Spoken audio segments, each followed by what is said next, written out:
expected by some of us. A substantial amount, we're hearing 6, maybe 7 overseas-based players who were invited for these 3 dead rubber World Cup qualifiers have rejected the call-up.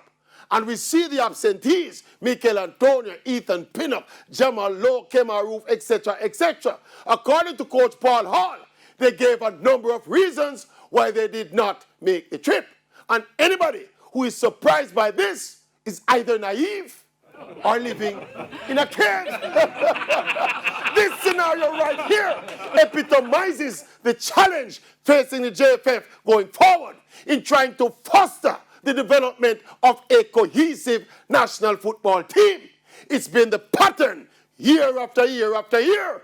These England-based players, most of them don't really want to come here to play friendly internationals and Nations League and Gold Cup and dead rubber World Cup qualifiers. Most of them want to come with a few games to play to get an easy ride to the World Cup. And this is the challenge facing the JFF and Coach Paul Hall going forward. Something has to give. It's either we are going to build a cohesive team or every 4 years we just cry and scream.